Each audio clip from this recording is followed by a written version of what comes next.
दोस्तों, सच्चे हृदय से कमेंट बॉक्स में लिखें, जय माता दी। माता रानी आपके सभी कष्टों को समाप्त करे, आपकी झोली खुशियों से सदैव भरी रहे। दोस्तों, नवरात्रि का महापर्व 9 देवी अर्थात 9 कन्याओं को समर्पित है। कन्या पूजन करने से हमारी समस्त पीड़ा दूर होती है, दुख दर्द दूर होते हैं, हर कष्ट दूर होते हैं, गृह क्लेश हमारे जीवन से हमेशा के लिए दूर हो जाते हैं। यहाँ तक कि पितृ दोष, राहु दोष, मंगल दोष, कालसर्प दोष, मात्र कन्या पूजन से शनि से पीड़ित व्यक्ति को राहत मिलती है, सुकून मिलता है, घर में खुशियां आती है तथा अकाल मृत्यु घर में कभी नहीं होती। दोस्तों, मैं आपको बता दें, इस बार माता रानी डोली की सवारी पर पृथ्वी लोक पर आ चुकी हैं और भक्तों के कष्टों को दूर करेंगे। घर में साक्षात मां जगदम्बा जगत मां का आगमन होता है। दोस्तों, इस बार के नवरात्रि बहुत ही शुभ और मंगलकारी माने जा रहे हैं।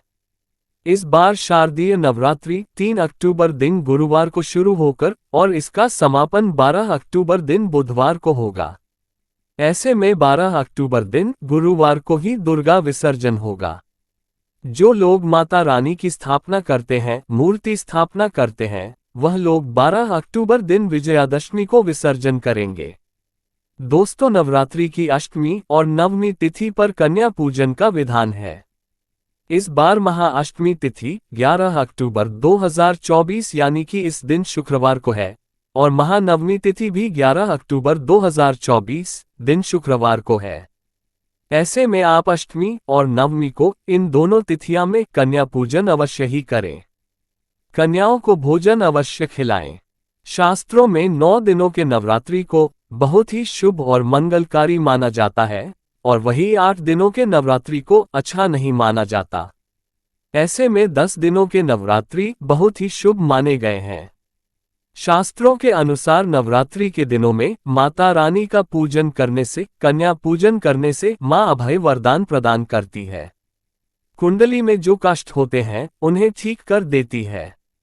सच्चे हृदय वाले व्यक्ति के सभी कष्टों का निवारण मां शीघ्र ही करती है। मां की उपासना से विनम्रता का विकास होता है। सभी कष्ट, दरिद्रता, दुख, कष्ट नष्ट हो जाते हैं। नवरात्रि में माता रानी का व्रत और पूजन किया जाता है, लेकिन नवरात्रि के दौरान सबसे ज्यादा महत्व होता है कन्या पूजन का। दोस्तों, कन्या रानी जो होती है फूल की पंखुड़ियों की तरह नाजुक होती है। कन्या पूजन सर्वप्रिय है, श्रेष्ठ है। कन्या के रूप में स्वयं जगदम्बा देवी, माता वैष्णो देवी अर्थात समस्त ब्रह्मांड इनके शरीर के कण कण में वास करते हैं। बहुत कम लोग जानते हैं 33 कोटि देवी देवताओं का वास होता है कन्याओं के मस्तक पर। कन्या चाहे छोटी हो चाहे बड़ी हो, वह सदैव पूजनीय है, मां के समान मानी जाती है। दोस्तों, माना जाता है व्रत और उपासना से माता रानी इतना प्रसन्न नहीं होती है जितना कि कन्या पूजन से होती है। नवरात्रि में छोटी छोटी कन्याओं को माता रानी का स्वरूप माना जाता है। कन्याओं को भोग लगाया जाता है, उन्हें प्रसन्न किया जाता है और बदले में आशीर्वाद मांगा जाता है। कन्याओं को प्रसन्न करने के लिए गिफ्ट आदि उपहार वगैरह दिए जाते हैं। माना जाता है अगर कन्याओं को कोई भेंट दी जाए और वह उसे खुशी खुशी स्वीकार कर ले, तो इसका मतलब है माता रानी अर्थात माता वैष्णव ने वो भेंट स्वीकार कर ली। जिन पर कन्याएं प्रसन्न होती है तो समझो उन्हें माता रानी का आशीर्वाद मिल गया और माता रानी की कृपा से उन्हें मुमांगा वरदान प्राप्त होता है। कन्या पूजन कोई मामूली पूजन नहीं होता। समस्त ब्रह्मांड में जो पूजा होती है उनसे बढ़कर कन्या पूजन को माना जाता है।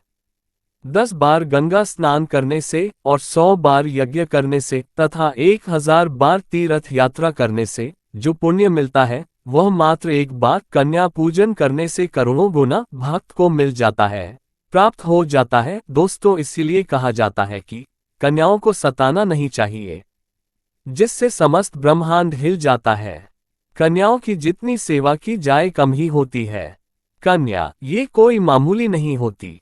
कन्या के रूप में स्वयं उनके मस्तक पर विराजमान होकर स्वान्य देवी चलकर आपके घर तक आती है। नवरात्रि में 2 साल से लेकर 10 साल तक की कन्या का पूजन होना चाहिए। अष्टमी अथवा नवमी को कन्याओं के पैर धोकर भोजन कराना, उपहार आदि देना श्रेष्ठ माना जाता है, दुर्लभ माना जाता है। ऐसा मौका कभी हाथों से नहीं जाने देना चाहिए।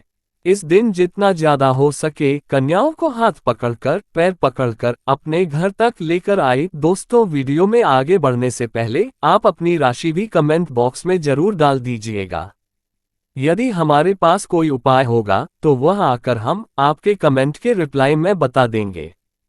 कोई भी राशि के अनुसार अगर उपाय करता है तो माता वैष्णव बड़ी प्रसन्न होती हैं और ऐश्वर्य धन प्रदान करती है, मालामाल बना देती है। इसीलिए राशि कमेंट में जरूर छोड़ें और हाँ, माता को एक लायक जरूर करें, लायक करने में कंजूसी ना करें।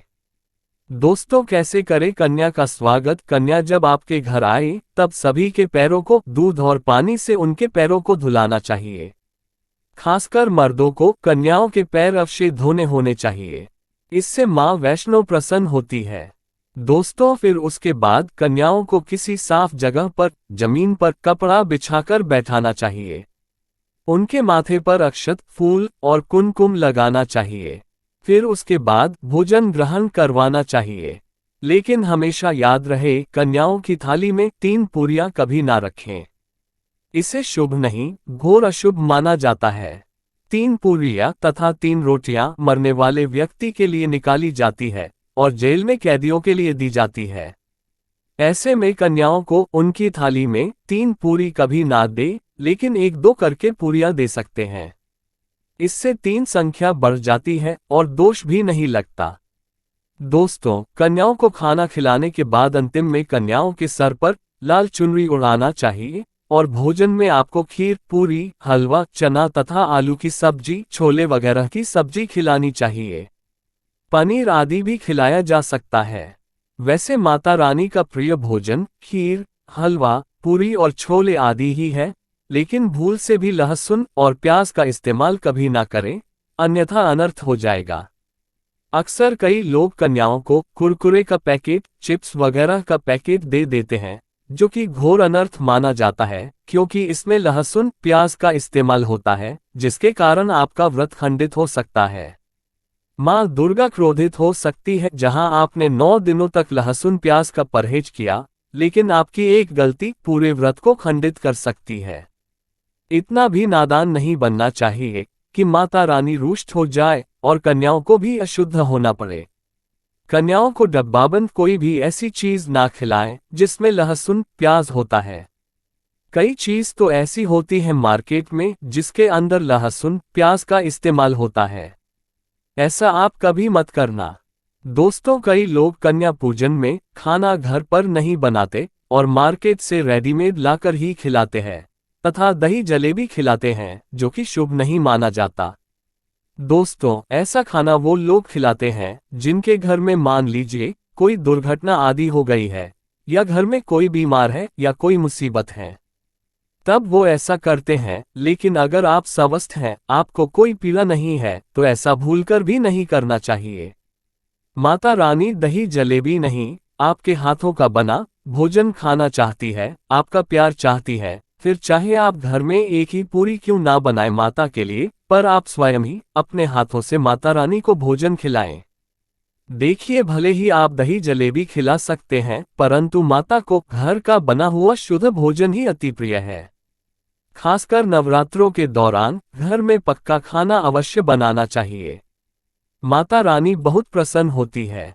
घर का बना पक्का खाना ही कन्याओं को खिलाना चाहिए। हमेशा याद रखें, कन्याओं को प्लास्टिक के बने दोने में खाना नहीं खिलाना चाहिए। ऐसे बर्तन पूजा पाठ के लिए शुभ नहीं अशुभ होते हैं, क्योंकि प्लास्टिक के ज्यादातर बर्तन जो होते हैं जानवरों की हड्डियों द्वारा बनाए जाते हैं। इसीलिए ऐसा पाप मत करना। कन्याओं को हमेशा स्टील के बर्तन या पत्तों से बने बर्तनों में ही भोजन कराना चाहिए। बहुत ही शुभ माना गया है। अगर पेड़ के पत्ते में भोजन कराते हैं तो माता अभय वरदान प्रदान करती है। दोस्तों, एक और बात हम आपको बताने वाले हैं कि यदि नवरात्रों के समाप्त होने के बाद यदि बीच में कन्या पूजन में शुक्रवार का दिन पड़ जाए, तो कन्याओं को कोई भी खट्टी चीज नहीं खिलाना चाहिए, क्योंकि शुक्रवार का दिन माता संतोषी को समर्पित होता है और माता संतोषी नवरात्रों के दिनों में सक्रिय अवस्था में होती है, यानी वो भी 9 देवियों के साथ में आपके घर में आती है। इसीलिए कन्याओं को भूलकर भी शुक्रवार का दिन अगर पड़ जाए तो खट्टी चीज घर में नहीं बनाना चाहिए और कन्याओं को भी खट्टी चीज नहीं खिलाना चाहिए। घोर पाप लगेगा, आपका किया कराया सब बर्बाद हो सकता है। खट्टी चीजों से माता संतोषी रुष्ट हो सकती है, चिढ़ सकती है, आपको श्राप दे सकती है। इसीलिए नादान ना बने दोस्तों। कन्या को भोजन कराने के बाद कन्याओं की थाली में एक लौंग जरूर रखना चाहिए, क्योंकि लौंग देवी शक्ति तथा दुर्गा माँ को बहुत प्रिय है। लौंग माता शक्ति का प्रतीक होती है। लौंग में नवदुर्गा का वास होता है। इन 9 दिनों में माता रानी को लौंग का भोग ही लगाया जाता है, तो खाना खाने के बाद कन्याओं को लौंग अवश्य अर्पित करें। माता रानी को अमृत से बढ़कर लौंग प्रिय है, इसीलिए कन्याओं की थाली में चुपचाप एक लौंग जरूर रख दें। आपका भाग्य चमक जाएगा। माता लक्ष्मी आपके जीवन में धन की कोई भी कमी नहीं होने देंगे। दोस्तों, आपको बता दें कन्याओं को उपहार में क्या दें। कन्याओं को खुश करने के लिए उनकी थाली में दक्षिणा डालें, ताकि आपके घर में संपन्नता बनी रहे तथा धन की कोई भी कमी ना हो। कन्या जब आपके घर से खुशी खुशी धन लेकर जाती है तो वह भी आपको खुशी खुशी कई गुना आपको धन प्रदान करती है। इस समय कंजूसी मत करना, खुशी खुशी कन्याओं को धन अवश्य देना। कन्याओं को कोई सुंदर गिफ्ट दे सकते हैं। शास्त्रों में बताया जाता है कि कन्या जितना खुश होती है, माता रानी उतना ही जल्द फल की प्राप्ति प्रदान करती है। ऐसे में आप कन्याओं को चॉकलेट बॉक्स दे सकते हैं तथा खूबसूरत कपड़े दे सकते हैं।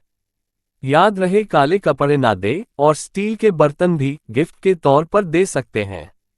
याद रहे कि कन्याओं को लोहे का कोई भी सामान नहीं देना चाहिए, नहीं तो राहु केतु का प्रभाव आपके जीवन में प्रवेश कर जाएगा। राहु काल तथा राहु दोष आपको लग जाएगा, आप बर्बाद भी हो सकते हैं। दोस्तों, जब कन्या अपने घर के लिए प्रस्थान करें तो उनके चरण जरूर छू लें और अपने मन में अपनी प्रार्थना को पूरा करें। सच्चे दिल से मांगी हुई मुराद माता रानी अवश्य ही पूरी करती है। सच्चे दिल का मतलब होता है मन में कोई भी लालच ना हो, और अगर वो लालच माता को पाने के लिए बन जाए तो उसे बोलते हैं सच्ची श्रद्धा और सच्ची भक्ति। ऐसी भक्ति के आगे स्वयं 33 कोटि देवी देवता आपको नमस्कार करते हैं।